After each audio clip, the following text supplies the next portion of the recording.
15 سے 20 سال وہ چلی ہے، اس کے بعد مارشل لا آتا ہے، تو 8 10 15 سال جو ہے وہ وہاں پہ میرا خیال 10 11 12 سال تک جو ہے نا وہ رہتا ہے، تو اس کے بعد پھر اسی راستے کے اوپر ہم چلنے کا. لیکن پاکستان آج اس جگہ پہ کھڑا ہوا ہے یہاں پہ فیصلہ کرنے کی ضرورت ہے. خاص طور پہ ہم نے کل یہ دیکھا جماعت اسلامی نے بھی ایک بہت بڑا پروٹیسٹ کیا اسلام آباد کے اندر،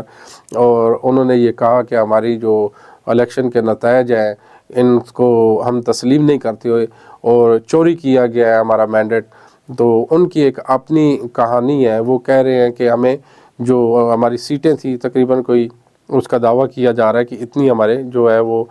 بنتی تھیں، لیکن ہمیں دھاندلی کر کے باقاعدہ منظم طریقے سے ہرایا گیا. اور اسی کے ساتھ جی ڈی اے بھی آپ نے یہ دیکھا، پیر پگاڑا صاحب وہ بھی وہاں پہ جو سڑکوں کے اوپر ہیں احتجاج کر رہے ہیں. اور حافظ نعیم الرحمان صاحب کراچی کے اندر جس طرح انہوں نے اسٹیٹمنٹ دی، ایک الیکشن کمیشن نے جو اناؤنس کیا کہ یہ جو سیٹ ہے وہ ون کر چکے ہیں، لیکن اس کے باوجود انہوں نے صاف انکار کر دیا کہ یہ پاکستان تحریک انصاف کا جو امیدوار ہے وہ جیت چکا ہے، میں ہار چکا ہوں. تو پاکستان کے اندر آپ یہ دیکھیں کہ بدلتی ہوئی صورتحال کے ساتھ ساتھ کیا ہوتا ہے. آنے والے وقت جو ہے 48 گھنٹے بہت اہم ہے. اور مولانا فضل الرحمان صاحب جنہوں نے ایک بم پھوڑا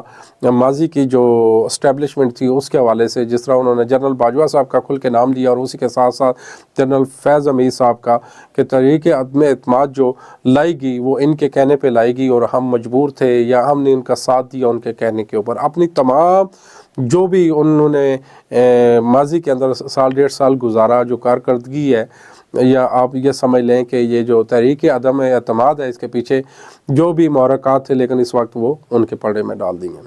تو پاکستان میں یہی ہوتا آیا ہے اور آگے دیکھیں کیا ہوتا ہے. لیکن انٹرنیشنل جو کچھ سٹیک ہولڈر ہیں وہ دیکھ رہے ہیں کہ پاکستان کی صورتحال کس طرف جا رہی ہے، لیکن ہمیں یہ نظر آ رہا ہے کہ پاکستان کی جو صورتحال ہے وہ تیزی کے ساتھ بدل رہی ہے. ہو سکتا ہے کہ پاکستان کو جمہوریت راس نہ آئے، لیکن اس میں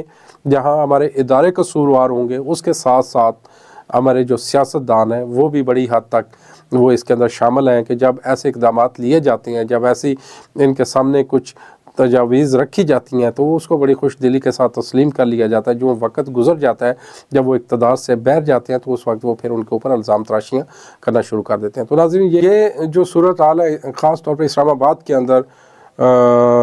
اس وقت جو کیپٹل ہے پاکستان کا، بڑی ایک متنازع صورتحال نظر آ رہی ہے اور دفعہ 144 تقریباً نافذ ہو چکی ہے.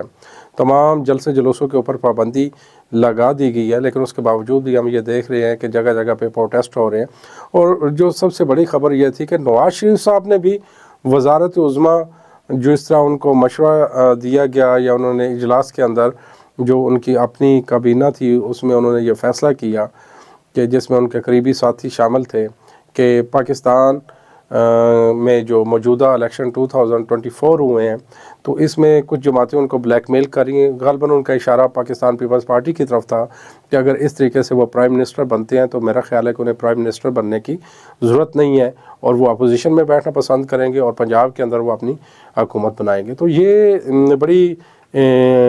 گمبھیر قسم کی صورتحال ہے کیونکہ پیپلز پارٹی وہ بھی دور رہنا چاہ رہی ہے اور باقی جماعتیں بھی. تو یہ جو اقتدار کی یہ گھنٹی ہے یہ اب کس کے گلے میں جا کے فٹ ہوگی تو یہ تو آنے والا وقت ہی بتا سکتا ہے. لیکن ہمیں جو صورتحال نظر آ رہی ہے وہ بڑی پریشان کن صورتحال ہے کہ پاکستان میں آنے والے جو 48 گھنٹے ہیں وہ بڑے اہم ہیں. اس کے اندر مختلف فیصلے لیے جا سکتے ہیں. بالکل سیاسی جماعتوں کو بھی اب سوچنا ہوگا کیا انہوں نے آنے والے وقت کے اندر پاکستان کی سیاست میں حصہ لینا ہے اور کس طرف پاکستان کو لے کے جانا. کیونکہ پاکستان آلریڈی جو ہے معاشی طور پہ تقریباً سمجھ لیں کہ دیوالیہ ہونے کے نزدیک ہے. تمام ادارے ہمارے ان کی پرفارمنس بھی آپ کے سامنے ہے. تو اس وقت بڑی گمبھیر قسم کی صورتحال ہے. تو جو ہمارے ادارے ہیں خاص طور پہ جو سپریم ادارے ہیں وہ کیا سوچتے ہیں، لیکن ہمارے جو ذرائع ہیں جو ہمیں نظر آ رہا ہے کہ اللہ نہ کرے کہ پاکستان میں جو 99 میں یہ ہوا ہو سکتا ہے کہ یہ دوبارہ عمل دہرایا جائے. لیکن فوج جو ہے ہمارے جو اسٹیبلشمنٹ ہے وہ اس وقت بھی سیاست دانوں کی طرف دیکھ رہے ہیں اور پوری عوام بھی ان کی طرف دیکھ رہی ہے، لیکن اس کے پیچھے اداروں کا میں سمجھتا ہوں کہ اتنا قصور نہیں ہوگا کہ جتنا ہمارے جو پولیٹیشین اور موجودہ جو گورنمنٹ کے عہدوں کے اوپر براجمان جتنی بھی شخصیات ماضی میں رہی ہیں ان کا کردار سب سے زیادہ ہے، کیونکہ وہ انہوں نے اپنے وقت کے اندر ایسے فیصلے دیے جو کہ متنازع تھے، اور انہوں نے اجتماعی فیصلوں کے لیے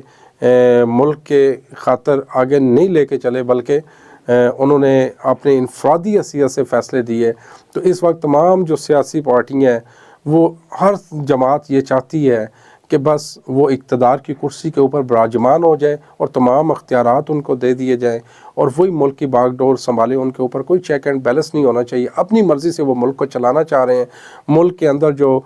یہ معاشی طور پہ تقریباً دیوالیہ ہونے کے نزدیک پہنچ گئے ہیں، نہ تو انہیں کوئی اس کی فکر ہے، نہ اس عام عوام کی فکر ہے جو اس وقت غربت کی چکی کے نیچے پس رہے ہیں۔ تو یہ دیکھتے ہیں کہ کیا ہوتا ہے آنے والے وقت میں، ہم یہ ضرور دیکھتے ہیں کل تک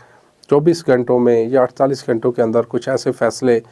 اللہ کرے کوئی پاکستان کے حق میں بہتر ہوں، لیکن ہمیں یہ لگ رہا ہے کہ پاکستان خدا نہ خواستہ پھر وہی جمہوریت اگر ڈی ریل ہوتی ہے تو پاکستان کے اوپر اس وقت میرا خیال ہے کہ سب سے زیادہ پریشر ہوگا، اور پاکستان کی جو صورتحال ہے وہ انتہائی نازک صورتحال ہے، اور جس طریقے سے یہ مظاہرے کیے جا رہے ہیں، جس طریقے سے الیکشن کو متنازع بنا دیا گیا ہے، تو لگتا تو یہی ہے کہ کوئی اچھی نوید نہیں سنائی دے رہی۔ تو اسی کے ساتھ اپنے ہوسٹ ماجد چودھری کو اجازت دیجیے گا، نیکسٹ پروگرام میں ایک نئے ٹاپک کے ساتھ پھر حاضر ہوں گے، تب تک کے لیے اللہ حافظ۔